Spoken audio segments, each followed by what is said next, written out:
And so it's held up rather well. I saw unemployment had moved up to the preposterous figure today of 3.1%, if you can believe that. And the Swiss economy is in excellent shape, and I believe that they'll continue to do well among other nations. Well, certainly, the economy of Europe seems to be in real trouble. I mean, so many of the countries over there, certainly Eastern Europe and Ireland and Spain and Italy, I mean, they're all, suddenly the economies are simply collapsing. Well, I guess is Bob Chapman. When we get back, we'll open up the lines. Our telephone number is 1-888-24-LIBERTY. That's 1-888-24-LIBERTY. Well, this is Dr. Stan. Our guest is Bob Chapman. Our telephone number is 1-888-24-LIBERTY. 1-888-24-LIBERTY or 464-8295 if you'd like to talk to Bob. But before we go on, Bob, I'd like you to tell our listeners how they can get hold of you, the International Forecaster, get a trial subscription, and perhaps decide to subscribe.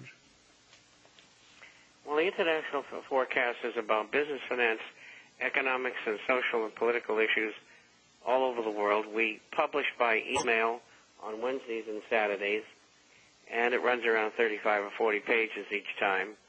And we have a hard copy that goes out twice a month for those who are not on the Internet. You can get a free introductory copy to the publication in either form by going to one of three places. To our site, and that address is theinternationalforecaster.com. The International, FORECASTER.com. Or you can email us at bob@intforecaster.com. That's BOB@intforecaster.com. Or you can call 800-375-4188. That's 800-375-4188. Well, our telephone number, 1-888-24-LIBERTY or 464-8295. Now, all throughout the world, certainly the value of what's held in their stock markets and certainly their property is contracting. And it's estimated, maybe Bob can correct me on this, but somewhere between $30 and $60 trillion of wealth has just disappeared throughout the world since this contraction began. And of course, this was the money, it was fraudulent money, it was imaginary money, it was monopoly money, but it was still accepted as money because every country in the world is using monopoly money. And that money is suddenly gone, and now we see the markets of the world contracting, we see falling property values in literally every country. Manufacturing is down. Certainly manufacturing is down. Factory output down 45% in Taiwan. What's happening to the people? They're just out of work. In Japan, a factory output down 30%. And actually, we're pretty fortunate here in America. We only have a 10% reduction of factory output. But the rest of the world is simply collapsing financially. And I feel that it's only a matter of time before we follow pace. What's happening in these other countries, though, when people are out of jobs, people are faced, really, they've always had their safety nets, and yet, of course, there's no money to finance a lot of these safety nets. In fact, here in the United States, we have the Federal Deposit Insurance Company that deposits our insurance, our bank deposits, but they're running out of money. We have our pension fund that guarantees our pension funds, pension guarantee fund, but they're running out of money. So the only place they can turn to is the federal government. The FDIC is talking about borrowing $500 billion for the Treasury. But where's the Treasury going to get the money? Where's all the money coming from for the stimulus bill, for the new budget? I mean, where's the money coming for the TARP legislation that we passed, the money that we lent to the banks? And nobody ever asked those questions, Bob. No, they don't. And once foreigners have run out of dollars to lend to the U.S. government, then, and I suspect that the Treasury and the Fed are doing this already, and that is the Treasury is printing bonds, selling them to the Fed, which gives them the money for the bonds, only the Fed doesn't have any money, so what they do is they create it up out of thin air. And then, so the Treasury gets the money and goes out and spends it, and that's immediate monetization because the money came from nowhere.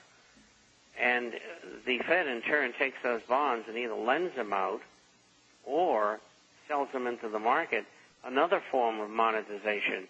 All of this means higher inflation, going along with the increase in money and credit. Now, I realize that deflation is raging at the other end of the pole, and for the last 5 years, major nations have been increasing money and credit, lowering interest rates, and doing this monetization. It's being done in a very, very big way now also in England. The system is insolvent. It is not going to survive. I don't care what currency you've got. What you have to do is buy gold and silver-related assets after you have all of your insurance in place, which is your food and filters and so on. And the system is just irretrievable. And believe me, the people who are running it know it.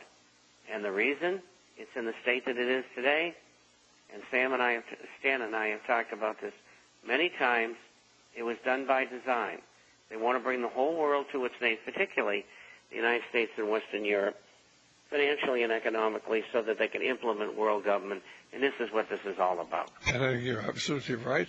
Well, somebody just called and wanted to know about the stock market today. The Dow Jones was down 79.89, and the Nasdaq was down 25. And we've got Dave calling from Raleigh, North Carolina.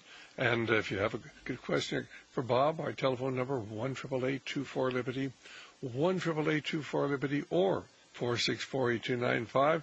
Hi, Dave. How are you doing? Hi, Dr. Stan. I'm doing fine. Thank you. Go ahead. Just speak right up. Okay. I'm on my cell phone, so I'll try. All right. Go ahead. I've been an employee of IBM for 27 years. Right. And I wanted to ask Bob, I've been a little suspicious the last year or so as I've seen IBM unveil some of their initiatives at the Council of Foreign Relations on their globally integrated enterprise and also the Smart Planet infrastructure initiative.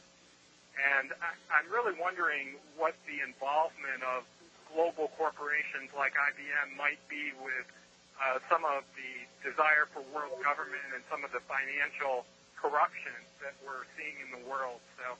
All right, hang on there. Bob, why don't you take that? Certainly Dave wants to know, what's the relationship between IBM and this whole globalist scheme and this move towards world government?